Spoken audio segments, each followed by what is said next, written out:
Welcome to Spiritual Vacancy, the space where we stop running from the void and start filling it. I'm Brooke Ann, I'm a professional psychic medium, and in each episode, we dive deep into the practices, stories, and insights that turn spiritual hunger into spiritual wholeness. If you've been feeling like something is missing, you're in the right place. Let's fill the gap together, and your journey starts now. Good morning and welcome back to Spiritual Vacancy. Today is going to be part two of our clairs. So I went over some on the previous episode and today I'm going to finish them out. So we talked about the clairs, what they mean. I went over clairvoyance, clairgustance, clairalliance, claircognizant, clairaudience, clairsentience, clairempathy, and clairtangency. So the ones that I didn't touch on last time was the claircognizance, the clairsentience, and the clairtangency. So the claircon oh, see, I'm telling you, I have the hardest time saying these. So claircognizance is just clear knowing. That is when you have things that come into your space or your mind's eye or your feelings where you have no idea where they came from. You're like, I have no idea how this even entered my mind or why I know this. I wasn't tapping in, I wasn't even trying. And there's just the knowing behind it. That's that clear knowing. It is when you know the outcome of a situation. You know someone's lying. You know that things are happening and you don't know why though. Because there's a lot of times we question ourselves, like, why do I feel this? Why did I know this? Why did I know the answer to this? And I didn't even dive in. I haven't studied it.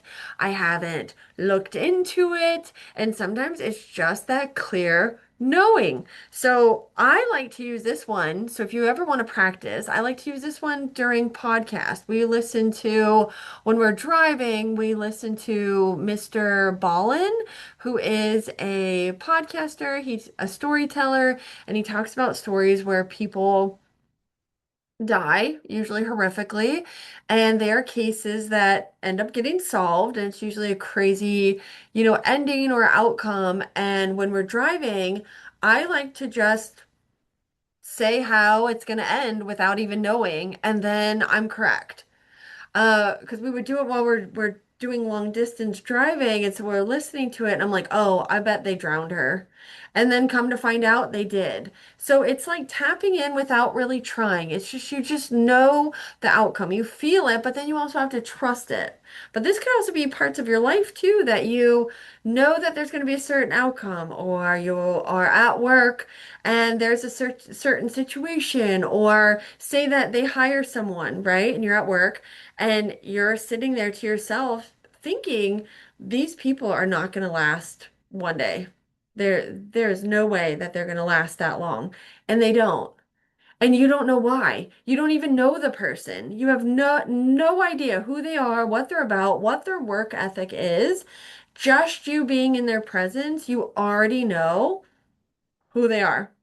And you're like, people are saying, did you know them? And you're saying, no, I've never met them in my life until today, but I just know that they're not going to be a good fit here. And you just don't know why. So that's that clear knowing. And then we have clear sentience, which is feeling, which is kind of on the empathic side as well. So they kind of go hand in hand together. The clear sentient with the clear empathy, because the clear sentient is a clear feeling. It's that gut feeling you have, even sometimes if there's something bad that's going to happen and you have that gut feeling. Sometimes it's false because sometimes it's our own anxieties. So we get those gut feelings and then nothing happens. So if you're afraid of flying and you're sitting there thinking, oh my gosh, my plane is going to crash or this is going to happen, and then nothing happens. That's not really your gut feeling anymore. That's just anxiety. That's just worry. That's just the natural process of being human and having certain fears of leaving your family, age. There's all kinds of things around it that can cause those gut feelings that we think, but they're not actually correct. But when it's truly a gut feeling and you're tapping in, it's different. It's a different feeling. You don't have anxiety around it. It's not really something that you like mull over either. So it's not something that's been sitting with you, kind of like that feeling of, oh, I don't want to fly. So now the anxiety has been building up for the last, months or 2 months or however long it's been since you bought your plane tickets. With the gut feeling, it's instant. It's a separation of anxiety from gut feeling. It's just the feeling of or the emotions when you walk into a room and you could feel the vibe. You could feel where it's like, ooh, somebody just had an argument, or there is a heaviness here. It could also be when you're going into a haunted place, or say you're going into a hospital and you're going to visit someone, and you feel all of the energies from everybody else, all the emotions that might be saying goodbye to a loved one in the next room. Might be, happiness in the other room, but you feel the heaviness of everybody's emotions around you, that's that clear feeling. And a lot of times we have to differentiate, is it ours or is it a Claire? Is it our feelings? Is it connected to us or is it connected to somebody else around us? Because that sometimes can be difficult separating the two from our own feelings to someone else's. And so that one can be overwhelming, which I also think, being an empath is overwhelming too. So it's like if you are an empath to the 100th degree, and then you have, you're tapping into your clear feeling, it's going to feel even more overwhelming than just being an empath because now you're tapping into the vibes, you're tapping into the emotional state. You might even be picking up on people's worries or might even be tapping in if they're worried about somebody's health and they haven't even said anything and it has nothing to do with them. And you're like, oh, there is something going on with somebody around you. Their health is not good, or you're actually like physically worried about them, and it might even be making you physically ill. And their answer will be yes. And it's because you're tapping into those worry feelings about even somebody just close to them, not even them. That is the clear feeling. And then we have Claire tangency, which is touching, which I love this one. I love touching. I love psychometry. I love where, you can touch people's articles and whether it's a necklace, a ring, it could be a picture, and you feel the energy from the object. So if you're going around to thrift stores and you want to like test and see if there's any energy connected to any objects and see how you feel.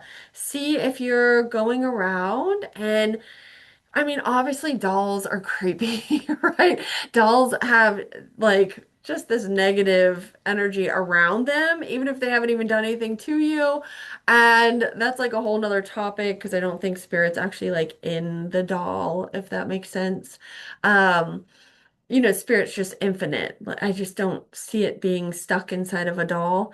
But they're creepy looking, especially old ones, and they just kind of stare at you and, you're waiting for them to move. But go into an old thrift store or go into visit a haunted museum and see what you pick up on any of the items there.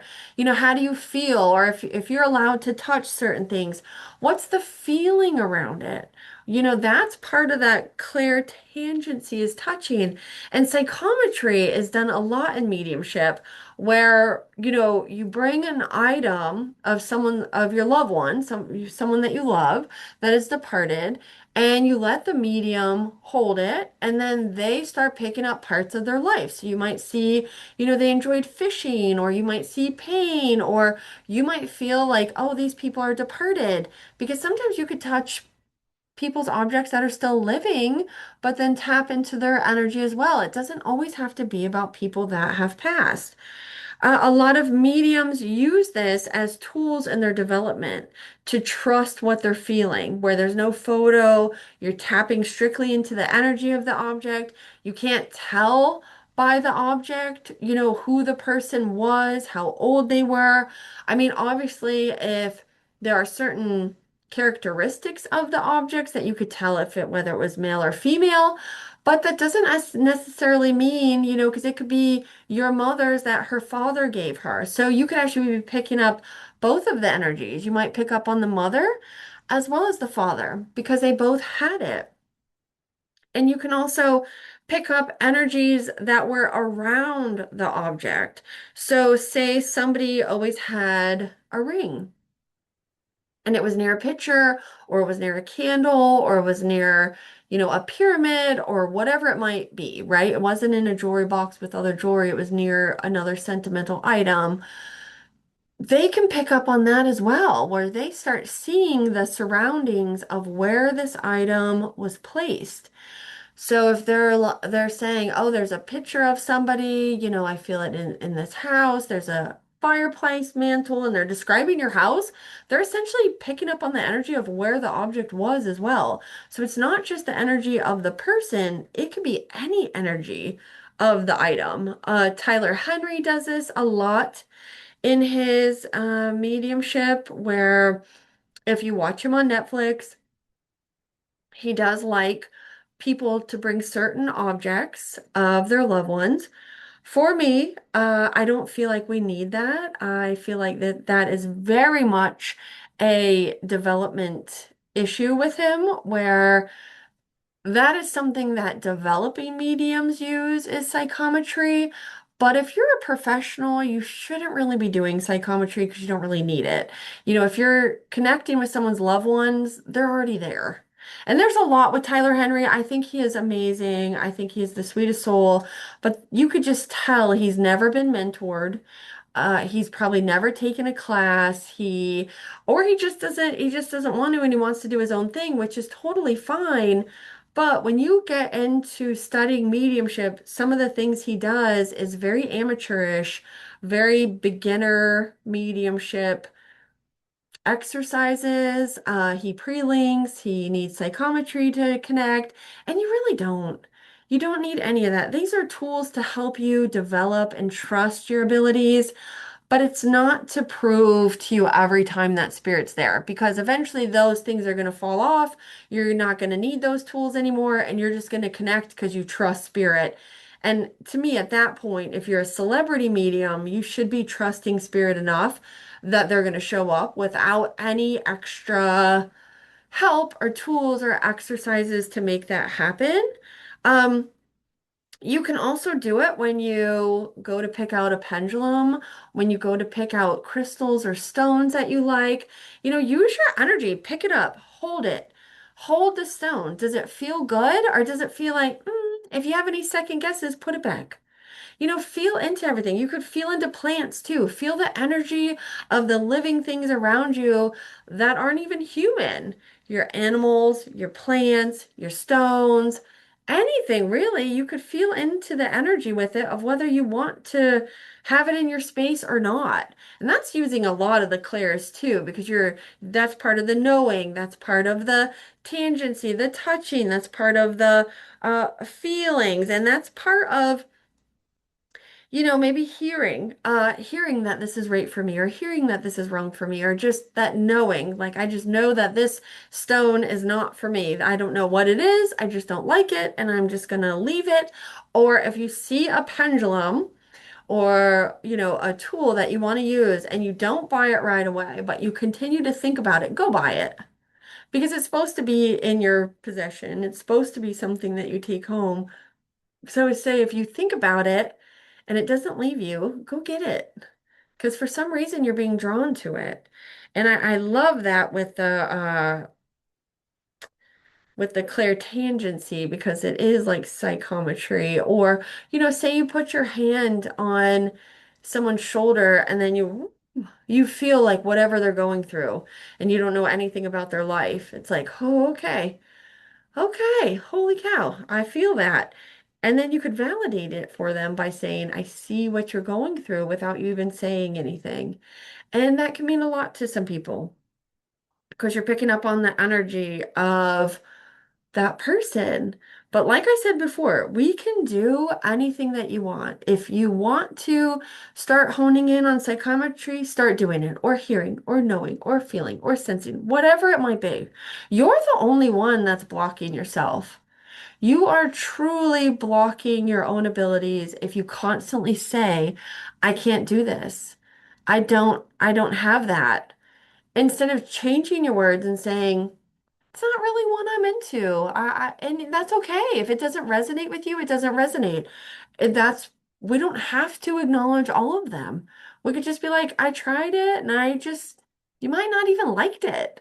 So, and that's okay too. Or if there's really one that's being drawn to your heart and into your awareness and you're sitting there thinking like, I really want to do this, continue to work on it. Because the thing is, if it doesn't happen right away, it doesn't mean that you don't have it. It means you're impatient. You have to be patient when it comes to developing your senses, to developing your psychic abilities, to be developing your mediumship skills. I mean, there nothing in this world comes easy. And if it was easy, we wouldn't want it and it wouldn't mean as much to us. It's just like that same thing where I say, if somebody else buys you a car, you're not going to take care of it as well as it's your money. If you buy it and you spend money and you are going to make sure, like, oh, be careful with my door. Don't slam my door. Don't sit. Don't get that wet. No drinks in my car. No this in my car. Be very careful as you're driving. You park far away. But if somebody else were to buy you that car because that love, that money, that hard earn was not there, you're parking up close. You don't care if there's dings. Like, yeah, sure, drink in my car, do whatever. It changes it when you actually want it, spend time with it, put money into it, put energy into it. There's that drive. And I feel like with energy, with our higher self, they want to know that you're serious. They want to know that you're not going to give up after a couple tries. They want to know that you have ethics behind what you're doing, that you're not afraid of it, that you have a true love for what you're doing. And that's why I feel like people that are true to their craft, and that is in any career, any nature, anything like that, anything that somebody is passionate about, it shows. It shows because of their dedication, their love for it. It's that same saying too that I'm going to bring up where you can be very passionate about something, and then you can have a friend copy everything you do, but they will continue to fail at it because the passion isn't there. They're doing it because they see you doing it. They're seeing you making it look easy, even though you know it was not easy to get to where you are or daily or anything like that. But they just see it and they're like, oh, I could do that. I want to do that. But there's a difference of wanting and your heart drawing you to do it. And that is the major thing is when you have somebody where their heart really isn't in it and they're trying to do it for other reasons, it never works out. It just won't. And that's the same with the Clairs. So, like I said, if it doesn't feel good to you or just something you don't care about, let it go. Don't put so much pressure on yourself. If you are honoring, like I can hear, I have great, clear hearing. Perfect. Focus on that. Tune into that, hone into that, make sure it's the best hearing ever, and then watch the other ones unfold as you grow in your journey. And it's beautiful to watch, truly. And I hope whoever is listening is tapping into parts of their spiritual side that maybe they didn't know about, or maybe even look back into their life about, oh, I do have that. And you thought you didn't. And you're like, I do have the clear seeing, or I do have the clear knowing. I am an empath. I do have the clear feeling. I mean, there's all these amazing senses that we have that sometimes we don't even realize we're doing because we haven't really tapped in or acknowledged it. And I always say you have to be in the right time in your life to acknowledge it. Because if there's people listening to this and 5, 10, 15 years ago, if I was trying to talk to you about your Clairs, you would be like, who's that girl? Who is Claire? And then not have time for it because you have to be in the right spot in your journey to absorb it, to understand it, to dive into it. Because if you're not there, it will never happen. Ever. I cannot tell you how many clients I have that are like, I would never believe you. I would never believe you until I had a significant passing. I would never believe anything that you said. I would think you were full of shit. And I'm totally fine with that. And Reiki too. They would never get Reiki done. They just thought the healing energy was just false. People are just preying on the grieving or people needing help. And a true psychic medium, tarot, Reiki, any modality will never prey on anybody that's grieving or hurting. You will find them.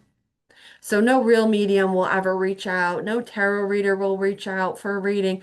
Nobody that is a true at their craft is desperate for clients because they always know whoever's supposed to be sitting in front of them will find them.